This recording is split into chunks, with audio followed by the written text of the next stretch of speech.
ధృతరాష్ట్ర మహారాజు వీళ్ళు ఎలా వెళ్లారు అని అడిగాడు మొదట. అలా ఎందుకు వెళ్లారు అన్నాడు. అడిగిన దానికి సమాధానం చెప్పి వదిలేస్తే విదురుడు ఎందుకు అవుతాడు? వాడికి బుద్ధి వచ్చేటట్టుగా చెప్పాలి. అందుకోసమని మరికొన్ని కూడా చెప్పాడు. ఇది ఎందుకు చెప్తావయ్యా ఇవన్నీ కూడా ఎందుకు అనంటే, సోదికి వెళ్ళినప్పుడు మనం ఏది అడిగితే అది ఒక్కటే చెప్పచ్చు ఊరుకోరుట వాళ్ళు, ఇంకా మిగతా కూడా చెబుతారు. వీడు సోది అడిగినట్టుగా అడిగాడు.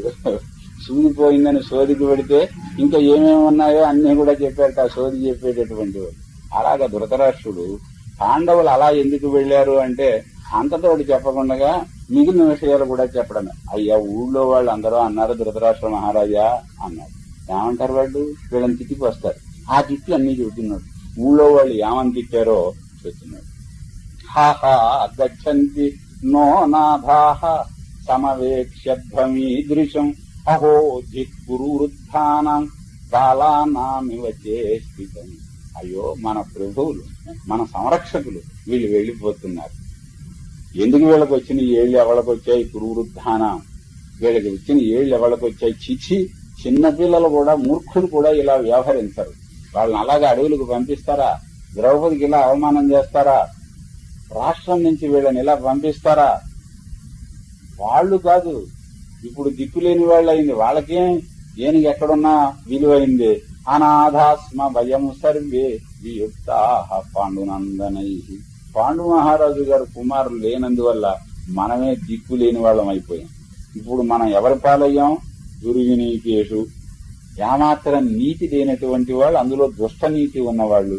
లుబ్ధేషు, వీళ్ళకి సొమ్ము తప్పవచ్చి ఇంకా ఎలా వస్తుందో వీళ్ళకి ఇంకా అక్కర్లేదు. అలాంటి పరమ లుబ్ధులు. ఆ ప్రీతి కౌరవేషున, ఏంటి ఇంక వీళ్ళ మొహమాటం మనకేమిటి, వీళ్ళ మీద ఎవరికి ఇష్టం ఉంటుంది అని ఇలా తిరుగుతున్నారయ్యా మిమ్మల్ని అందరున్నాం, జనం అందరున్నాం. ఏవంతేషు నరాగ్రేషు నిర్యత్సు.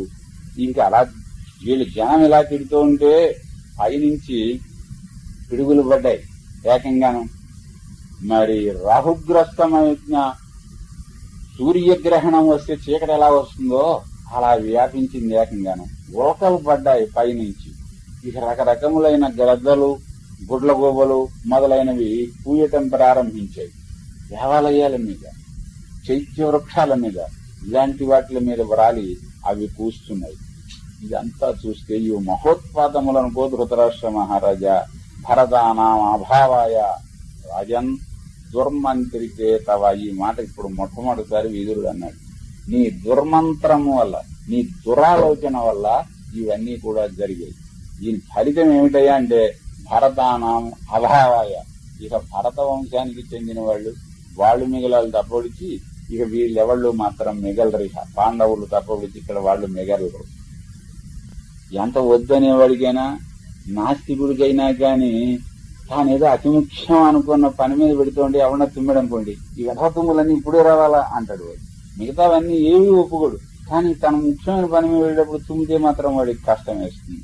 అంటే అవతల పని మీద ఉండేటటువంటి ఆసక్తి కొలది ఈ మిగిలిన తనకు ఉన్నటువంటి ఈ నమ్మకాలు గిమ్మకాలు అన్నీ కూడా పోతాయి. నిజానికి శకునములు సూచకములు కాని జనకములు కావవి. శకునము ఎవరో మనకి శకునము వచ్చినందువల్ల అనుకూలం కావలసిన పని ప్రతికూలం కాదు. కానీ నువ్వు అనుకూలం అవుతుందని అనుకుంటున్నావేమో, అది ప్రతికూలం అవుతుంది సుమా అని ముందరే మనకది సూచిస్తున్నది.